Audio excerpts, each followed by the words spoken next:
Good morning. Northwestern Presidential Search Committee welcomes you. I am Liz Pierre, Chair of the UL System Board of Supervisors. Before we begin today, let me remind you that anyone who wishes to submit comments about an agenda item can do so by filling out a white card and giving it to a member of the staff. You can also, if you wish to pose questions to the candidate, you can also complete a blue card and give it to one of the staff members. As a courtesy to everyone, I ask that you turn off your cell phones. Thank you. At this time, I would like Ms. Erica Calais to call the roll. Dr. Jim Henderson. Here. Mr. William Brent. Here. Mr. Barry Busada. Here. Dr. Nikki Caesar Small. Here. Dr. Jimmy Clark. Here. Ms. Lola Donahoe. Present. Dr. John Dunn. Here. Ms. Taj Edwards. Here. Ms. Patricia Bratman. Mr. Mike Knox. Here. Mr. John Mano. Here. Mr. Al Perkins.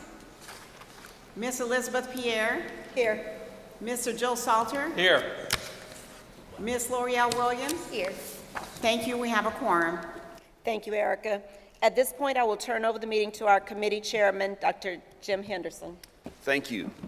Yesterday, we began the process of conducting public interviews with our semifinalists for the position of president of Northwestern State University.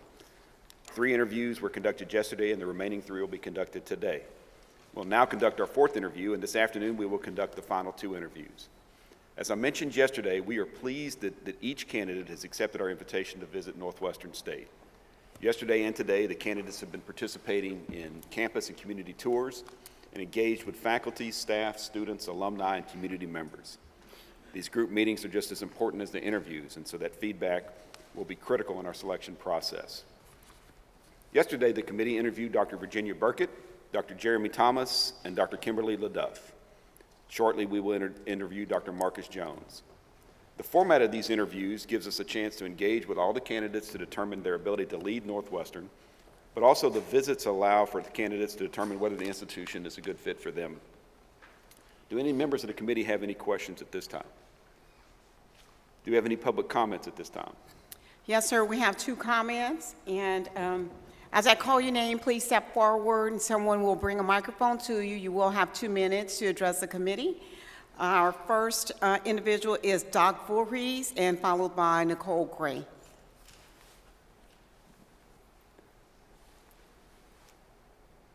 Microphone's on its way, Doc. Thank you for being here this morning. Good morning. Good morning. Good morning. First a comment. One is that nobody should be elected because of their race or because of their sex. They should be selected based on their ability to lead Northwestern. And let me do a little fact checking from yesterday for the group from Sabine when they said that they're the largest feeder parish into this university. Being from Shreveport, Caddo Parish, I think we hold that honor and we're proud of it. But let me tell you a little bit about myself. I was born on a plantation right outside of Buckhead, Louisiana. Parents couldn't read or write, no formal education at all, didn't have indoor facilities, running water, but thanks to God. And thank God that Northwestern was in my life and able to nurture me and develop me. In my fraternity, I was able to develop lifelong friends that I still have today. Dr. Bozeman and Robert Wilson and Dr. Bienvenu, they nurtured me with foots on the ground. It's important and will always be important. Dr. Kilpatrick called on me and Dr. Jones when there was a sensitive situation that had reached national level to intervene. I'm a member of a fraternity that I'm very proud of. We were a charter member in 1973 and it's still going strong. Even though they're small, they're only 13. But one is Mr. NSU, one is the homecoming king, one is the president of the NAACP, strong. But I have such ties to Northwestern I owe a debt of gratitude that I can never pay to Northwestern. Of course, I met my wife, who's president of Alpha Kappa Alpha Sorority, of 44 years at this university. So I owe a debt of gratitude that I could never pay. I have continued the last 15 years to nurture and support the members of my fraternity, Alpha Phi Alpha. And also, let me just add, there was a time when you had to have a campus advisor that was a member of your fraternity, and we didn't have one. And Dr. Jones stepped in and led that group for many, many years, even though he was a member of another fraternity. But let me just say that I owe a debt of gratitude to Northwestern that I can never pay. But I intend to give back as long as I can and as long as I have blood running in my body to make this university the best that it could always be. Because many of my wildest dreams have been fulfilled because of my affiliation with Northwestern. Who would have dreamed that I would have been selected in Shreveport by the Times as one of the outstanding leaders of Shreveport? Who would have dreamed that the Louisiana chapter of the National Association of Social Workers would have selected me for the Lifetime Achievement Award?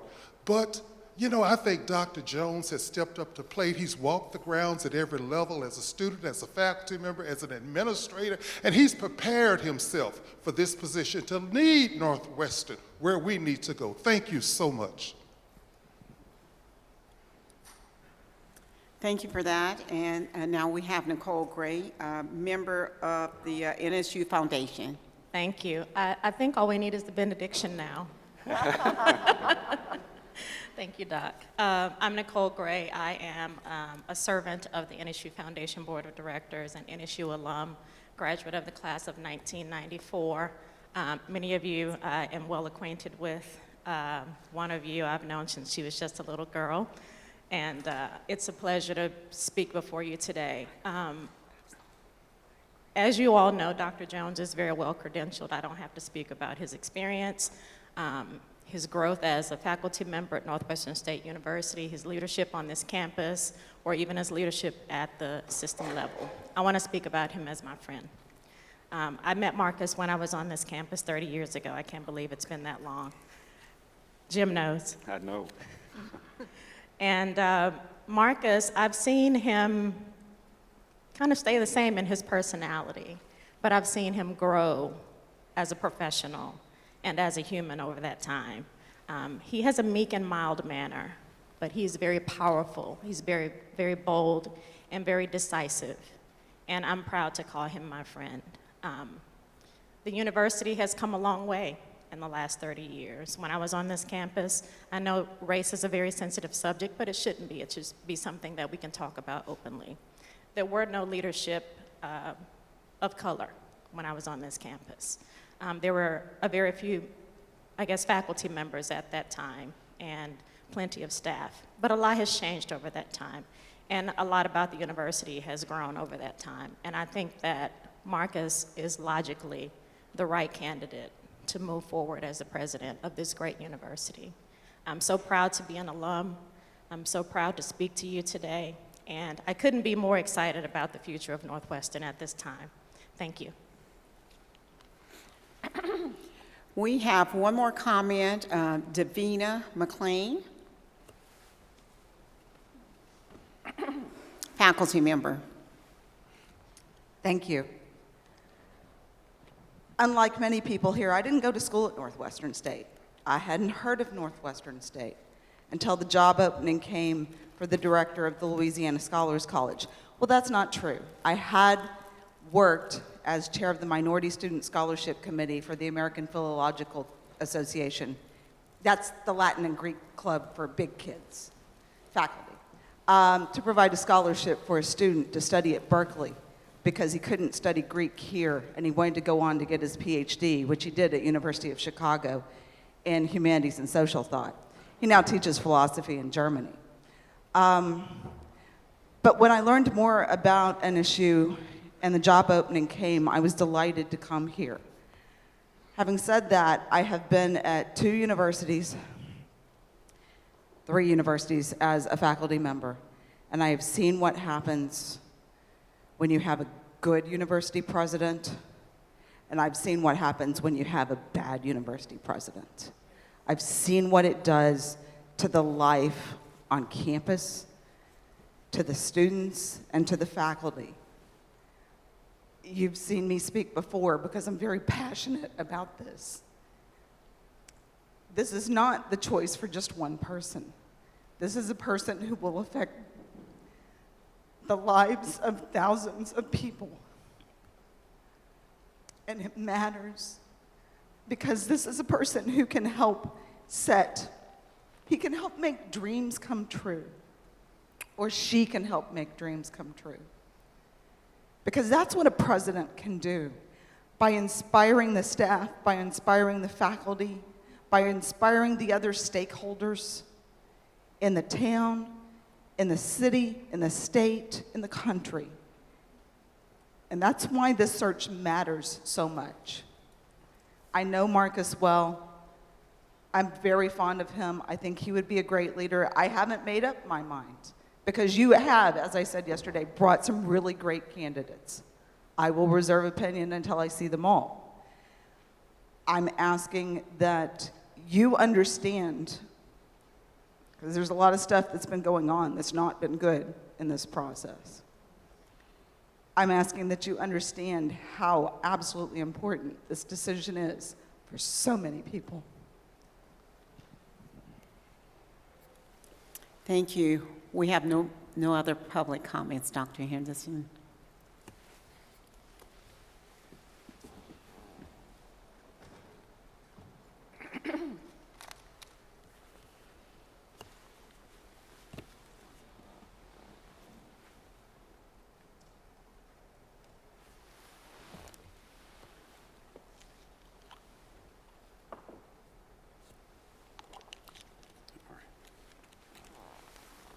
Thank you, Erica.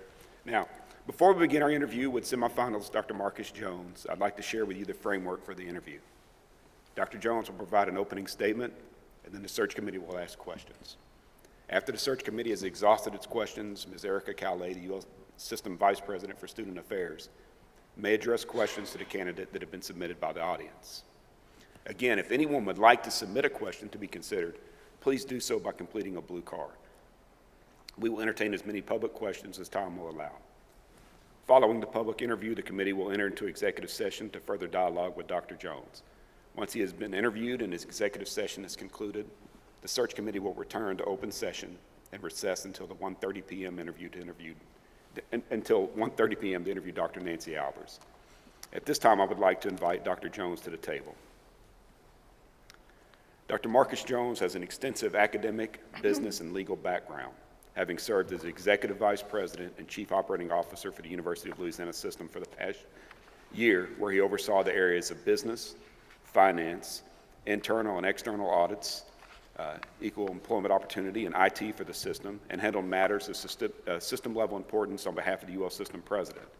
He also oversaw the management of budgets, administration, policies, procedures, and even developed international relations, acting as a legal liaison for the system. Dr. Jones served as Northwestern's Executive Vice President for University and Business Affairs from 2017 until 2020, where he was a key administrator in the planning, operation, and management of the university. He oversaw university police, the Environmental Health and Safety Office, the grounds department, the physical plant, and was responsible for construction, maintenance, custodial, general upkeep of all university facilities and grounds. While at Northwestern, he also served as Vice President for University Affairs for 10 years.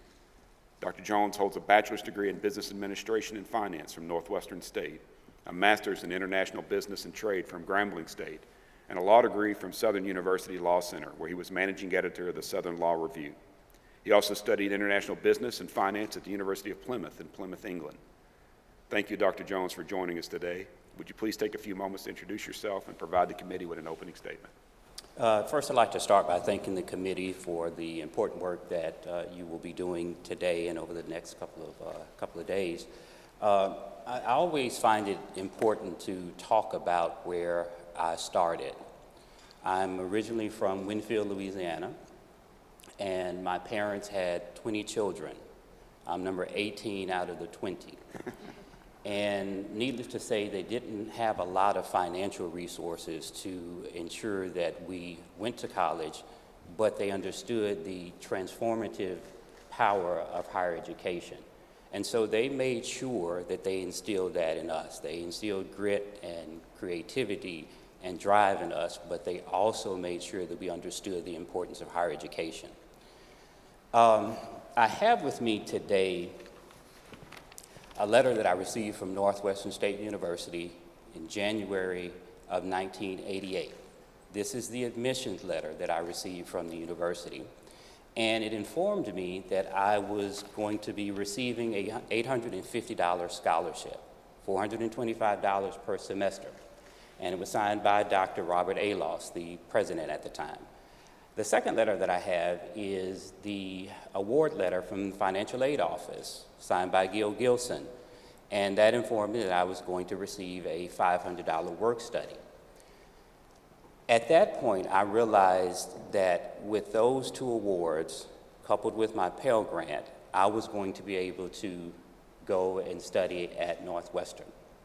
And I'm from Winfield, as I said, and Northwestern was only about 35 miles from my hometown, but it seemed like a world away. So I arrived at Northwestern, and I left one large family and came to another large family, the Northwestern family. I was welcomed by faculty and staff that clearly showed that they cared about my future. I studied business administration with an emphasis in finance, and while I was here, I had the opportunity to go on a student exchange. So I went to Plymouth, England, where I studied international econ, and that was one of the most impactful years of my life. After I came back, I graduated from Northwestern, and I wanted to continue learning. So I went to Grambling and got my master's in international business and trade. I've always had a love for the international area, so I studied international business and trade. Northwestern once again opened its doors to me, and they invited me back to come and teach in the College of Business. So I taught econ and CIS. I was an instructor, earning about $24,000 a year. And I quickly realized I had to decide if I was going to receive my salary in the form of 9 checks or 12 checks. And that was a decision that many of our faculty and staff in higher education, even to this day, have to struggle with. And so I decided to receive 9 checks. And I quickly realized that even that way, I was not going to be able to survive off of $24,000 a year. So I went and talked to the then dean of the College of Business, Barry Smiley, and he and I visited about law school. And he made a commitment to me. He said, Marcus, if you decide to go to law school, you will always have a place to come back to. And that was the first example that I had of how Northwestern recognizes its talent internally and fosters that talent. So I did go to law school. I came back in 1999 after I graduated, and I started again teaching in the College of Business. I taught business law and international business.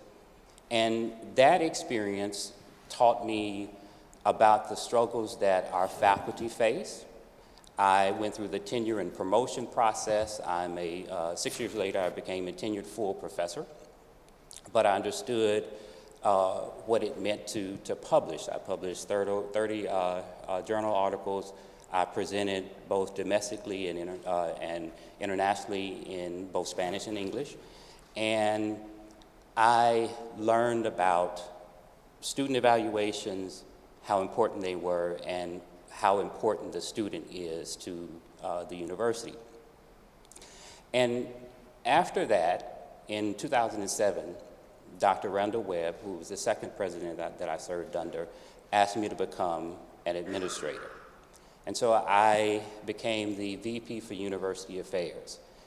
In that role, I had the opportunity to work with grounds, physical and plant, environmental health and safety, and eventually university police. So these were all civil service employees, some of the hardest working and most dedicated employees on the campus, but also one of the groups that were the lowest paid. And so I learned about their struggle. I learned about the capital outlay process because the physical plant handled the capital outlay process. And so I learned the importance of the legislators in our region, how they impact our ability to get funding for capital projects and deferred maintenance. I learned about how to protect the campus and campus safety from working with university police. Also, somewhere during that period, I assumed the responsibility of international recruiting and globalization of the university. At the time, we had roughly 2 to 3 international agreements in place. I was able to grow that from 2 to 3 to roughly, right now we have about 27 exchange agreements in place that our students have the opportunity to take advantage of. We were receiving roughly 2 to 4 international students a semester at the university, and just this semester we received 40. We opened an International Student Resource Center. So all of this was under my direction.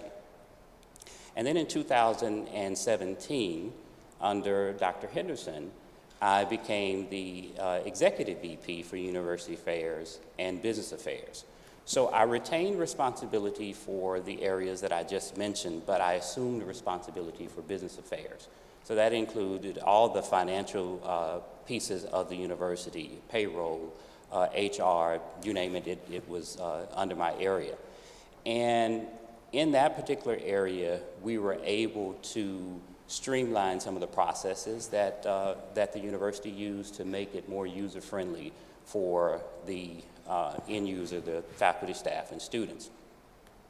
And the other thing that sort of happened over the years is I became responsible for all things legal. So everything that involved a legal issue for the university, for some reason, over the years, I became responsible for that. So contracts, leases, MOUs, Title IX compliance, ADA accommodations, faculty grievances, all of that eventually became my responsibility. And then in March of 2020, I moved to the UL System Office. And I was able to take the information and training that I received at Northwestern and apply that to the entire UL system. So I worked closely with all of the CFOs in the system in navigating COVID-related issues, how the COVID funds were to be used, and requesting through the Board of Regents flexibility in the use of those COVID funds so that we could use that for lost revenue. I also worked with the ADs on the different campuses to ensure that Title IX, the proper Title IX language was in the contracts. I worked with university police officers on the campuses to ensure that they were properly trained and they were not over-policing our campuses. And finally, I worked with the international directors on the campuses to provide them with guidance on MOUs and also to execute MOUs with institutions in South America and France. So I go through all that to essentially get to this point. I know Northwestern. Northwestern is family to me. I've worked under 4 presidents, as I mentioned, Dr. Alos, Dr. Webb, Dr. Henderson, and Dr. Maggio. I've worked closely with 4 mayors, Sampete, Wayne McCullen, Lee Posey, and Ronnie Williams. I have, since 2007, worked with almost every legislative delegation that is responsible for our capital outlay process. So I'm very familiar with that process, and I've worked closely with them. But the most important thing that I've done is I've built relationships here on this campus.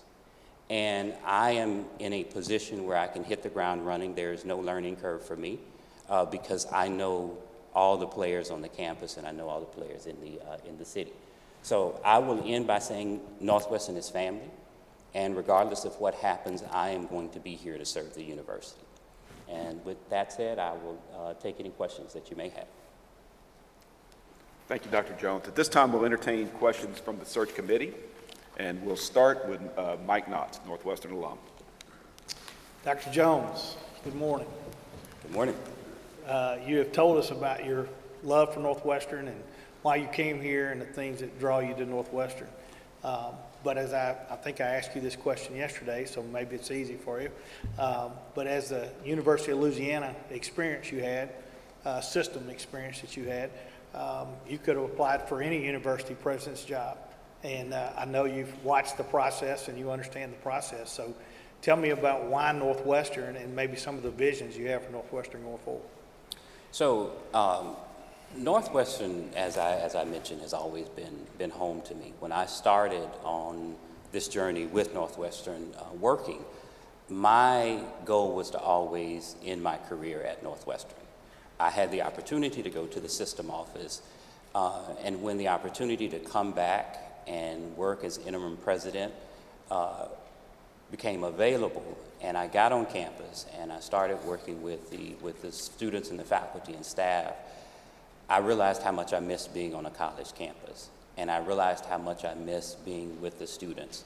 So that was the main reason why I decided to put my name in the hat to become the next president, because of the love that I have for the institution and just how much I miss the interaction with the students. And vision-wise, I have always understood the impact that globalization has on the formation of students. And I always, because I know how it impacted me. And I'm still a bit of an introvert, but I was more so an introvert when I was in undergrad. And the international experience drew me out of my shell, and it changed my whole pathway. And so that's what I want to see with other students. So I want this institution to continue to extend globally, so that our students have as much opportunity to be employable as possible. Thank you.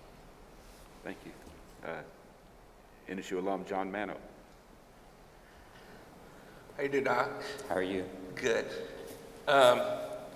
You know, I've had an opportunity to talk as far as growing the university and one thing and another. At this time in your life, do you feel like you're ready to do the things that may be unpopular but yet need to be done to better our university? So over the years since I have again started my journey with Northwestern, there have always been difficult times. I came into the position as VP during the time when we had to go through program elimination. And that was not easy, but it was one of those necessary things that we had to go through because of severe budget cuts. And so making difficult choices for the betterment of the university, that's what we've always had to do. Things have rarely been easy at Northwestern. Things have rarely been easy in higher education. So I think you're always going to be faced with situations where those difficult choices have to be made. And you can do those and make those difficult choices and decisions with compassion, but you still have to do them. And so I think that's what I bring to the table. I can make the choices and make the calls, but I try to do them with passion, compassion. Thank you. A fraternity brother of Doc Voorhees, Dr. Alejandro Perkins.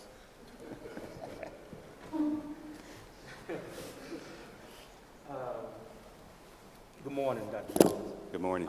Partnership with business and industry are particularly crucial in this area of the state.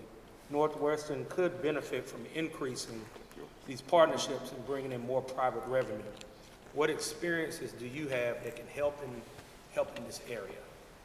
So partnerships with business and industry is I think very critical to what we have to do moving forward. One of the things that I've worked closely with and on is the Advanced Manufacturing Training Program. That program is one where it's a clear example of the business sector partnering with higher education. So we have 5 or 6 manufacturing partners that allow our students to work 3 days a week.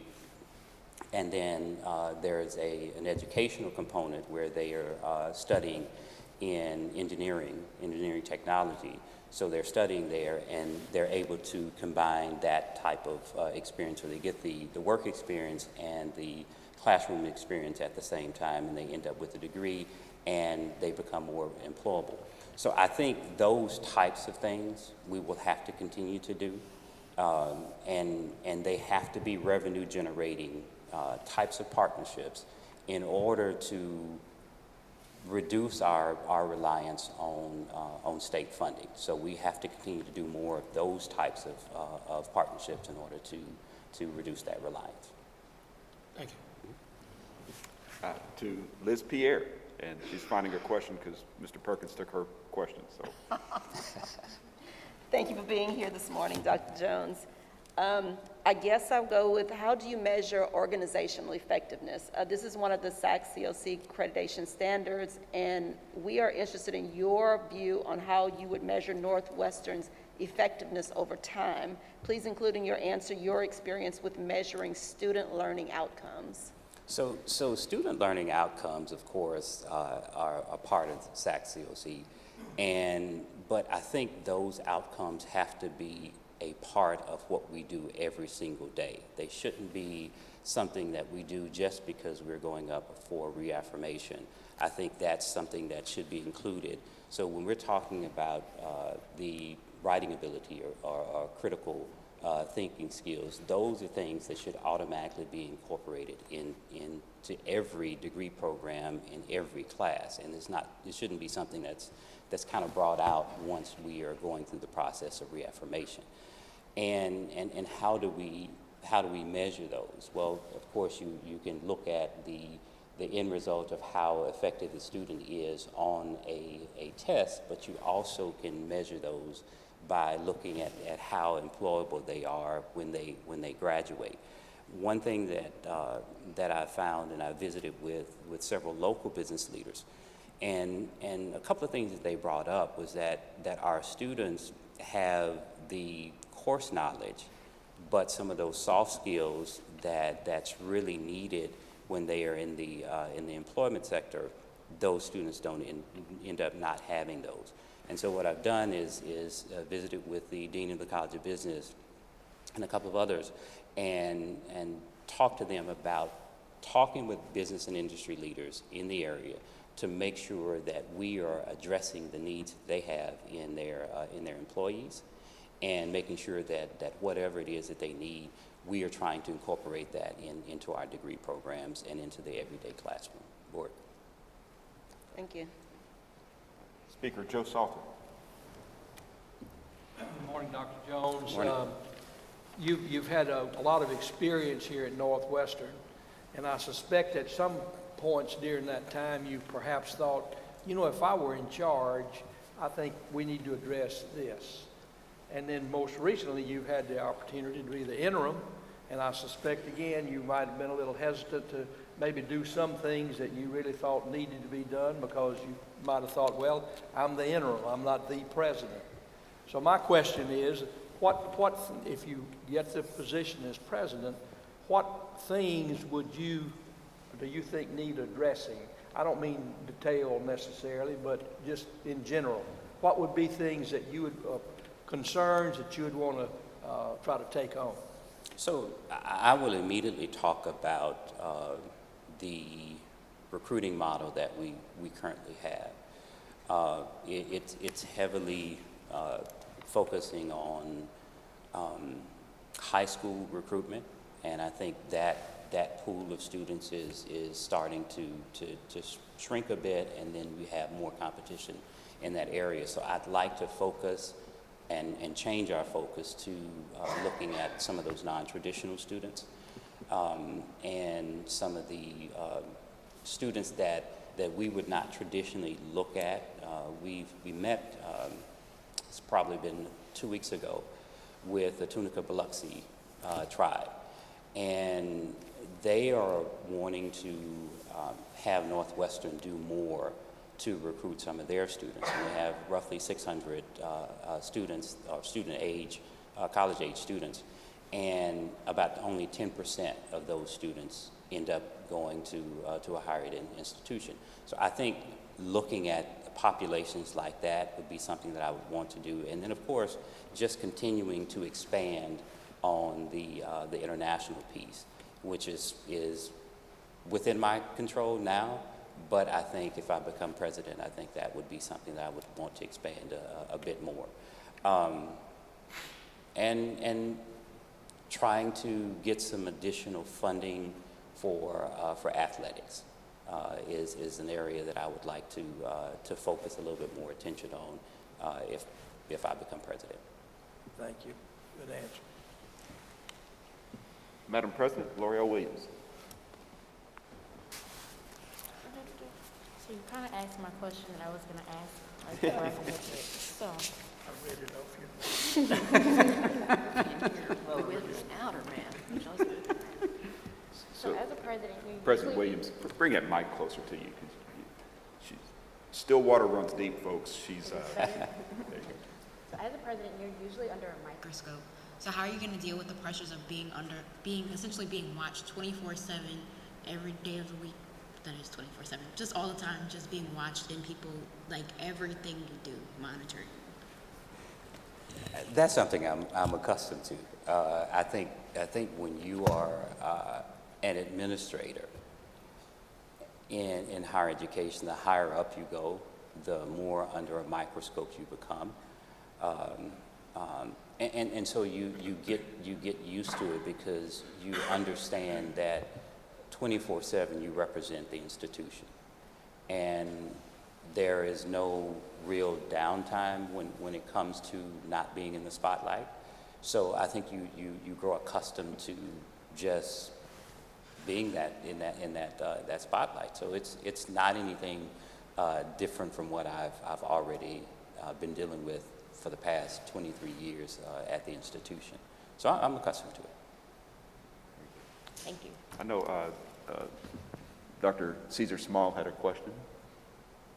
Thank you, Dr. Henderson. Dr. Jones, thank you for being here this morning. My question is, what are the major challenges and opportunities that universities will face in the future? And based on what you know about Northwestern State University, how would you position our institution to make a difference? So the main challenge is going to be enrollment and funding. Those are going to be the two big areas. I think any institution of higher education is going to face, well, public institution is going to face that relies on state funding and a shrinking of the pool of students that they can pull from. I think Northwestern is going to have to continue to seek those public-private partnerships where we can bring in dollars to help with infrastructure and dollars to help pay some of our faculty, which I think the nursing and allied health area does a great job of getting those grant funds and partnering with business and industry, especially healthcare, in the healthcare industry. So I think we have to do more of that in order to offset some of the difficult times that I think will be coming for higher education. Thank you. Supervisor Donahoe. Good morning. Good morning. I know all of our universities have to be very responsive to the workforce needs in their particular areas. And we have a huge opportunity with the new Amazon group coming in. And I was just wondering, what do you view as our relationship, or how can Northwestern respond to that opportunity? So one of the good things about the Amazon project in Shreveport is that we have an alum that is affiliated. So our VP for Economic Development has already been in communication with her to see how we can meet some of the workforce needs that population is going to have. So we're already going down that path to see how we can provide training for those employees that will be in the area. Thank you. Other questions from the committee? Yes, Mr. Basada.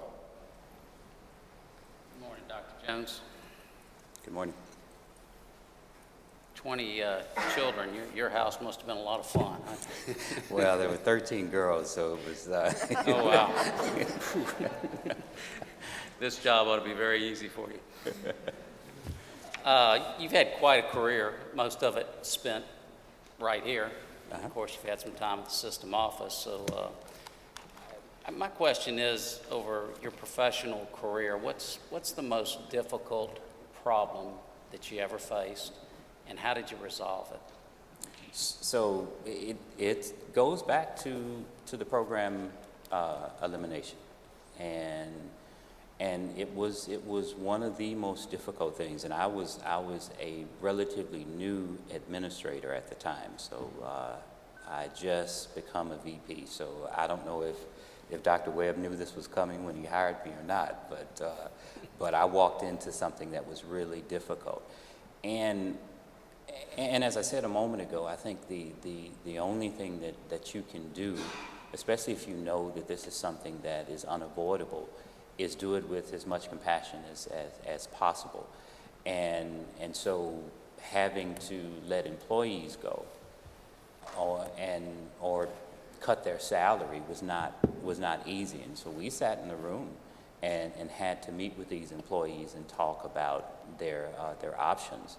And oftentimes those options were not very positive because, as from their standpoint. But I think you do it with as much compassion as possible. So HR, personnel-related matters have always been things that I've had to deal with throughout my career, and those are always the most difficult. Thank you. I think Bill Brent has a question. Thank you, Dr. Henderson. Dr. Jones, good morning. Good morning. Can you elaborate on the international study programs at Northwestern and the initiative for recruiting additional foreign students, maybe memorandums of understanding, your involvement, and your plans for the future growth of our international programs?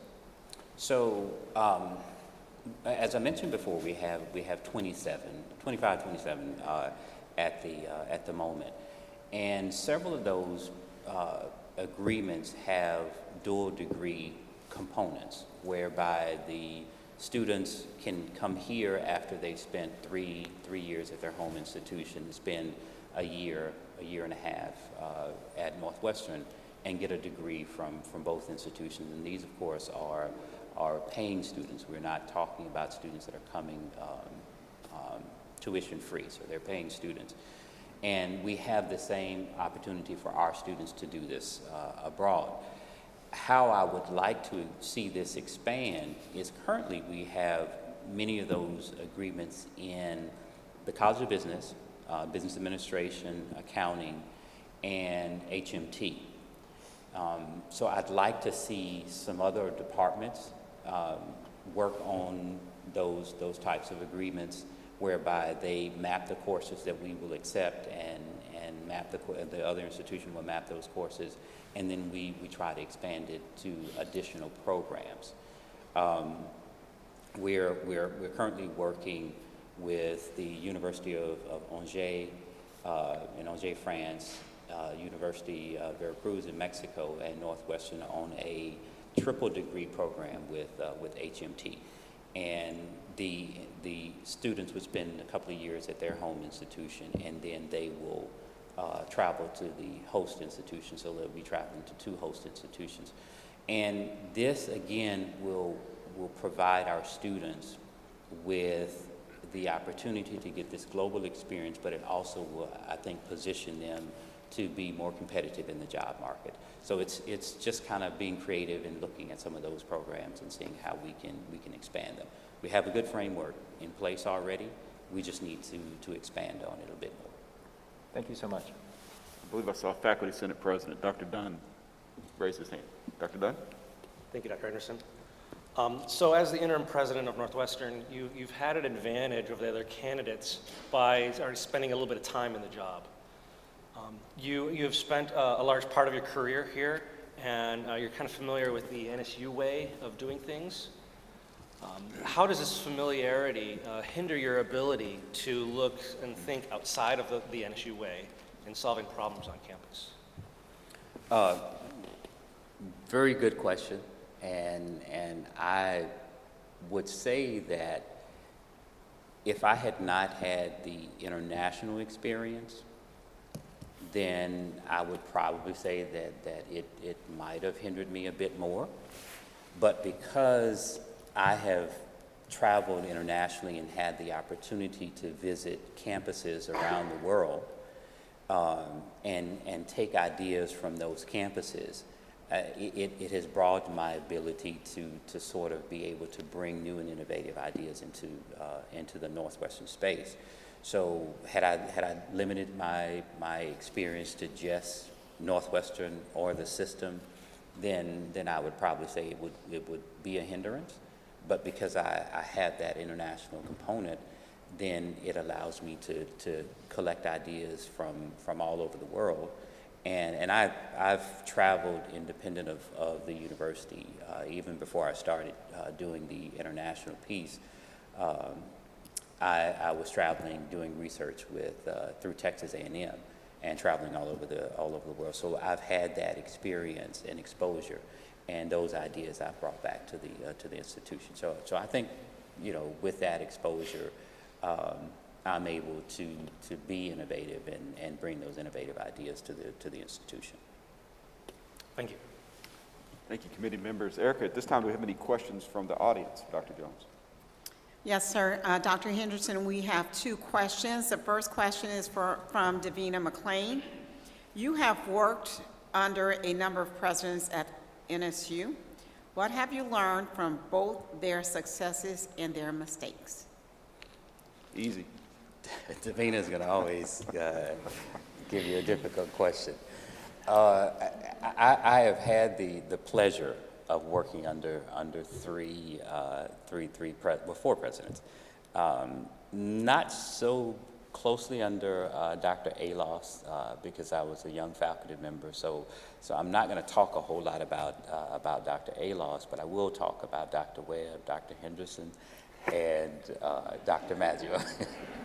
So with Dr. Webb, Dr. Webb provided me with the ability to sort of develop the VP position into something that I envisioned it to be.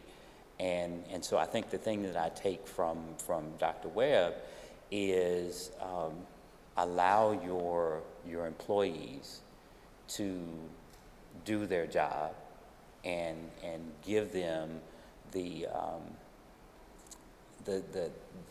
tools that they need to do the job and not to micromanage them. With Dr. Henderson, when he came in, he was very innovative and breathed an air of innovation and excitement into the institution.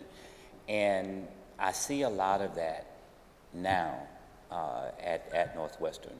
And so I think one of the things that I took from Dr. Henderson was the innovative and creative flair that he has, and also encouraging that same level of innovation and drive in the employees, and allowing them to, again, just think out the box. And then with Dr. Maggio, it's his level of energy and his excitement and his ability to relate to the students. And I try to get out and talk and hang out with the students and interact with them because I know that was the thing that he did so well. and I know how the students responded to that. So those are the three.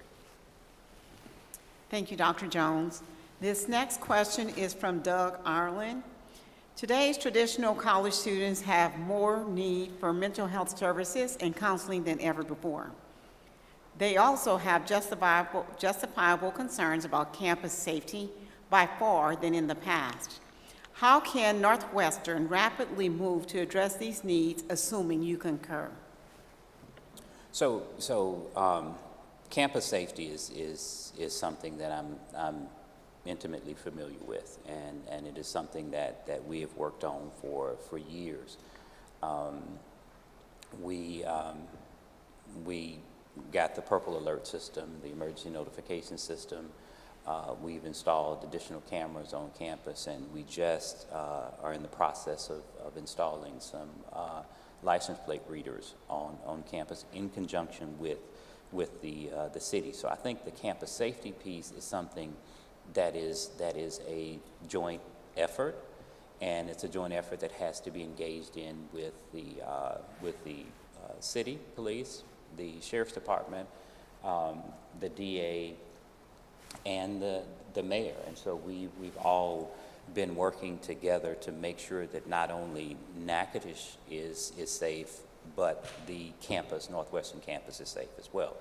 The mental health piece is also one that is a tough one, and it's a tough one not because we're not aware of the issues that students face in the mental health arena. It's that the tough piece is how do we provide that service with a limited budget. And so we've struggled with making sure that we have the proper number of healthcare professionals on the campus. And the reason we struggled is because of the salary. They can make so much more in private industry than they can on a college campus. So one of the conversations that we're engaging in right now is how do we go about offering a competitive salary for those healthcare professionals, those counselors, because the need is there, and there is an increasing number of students that are coming to us with mental health needs. So it's there and it's growing. We just have to figure out how we can get the funding to properly staff our offices with counselors and healthcare professionals. Thank you, Dr. Jones. Dr. Henderson, that concludes the audience question portion of the interview.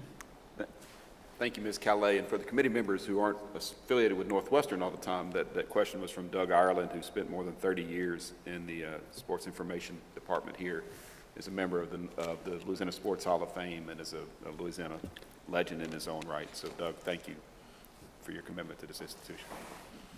At this time, I would ask the committee to meet in executive session pursuant to revised statute 42, section 17, to discuss personnel matters in association with this presidential search. While in executive session, the committee may meet with its staff, its legal counsel, or other persons it deems necessary. No motions nor other action may be taken while in executive session. May I have a motion and a second to go into executive session? So moved. Second.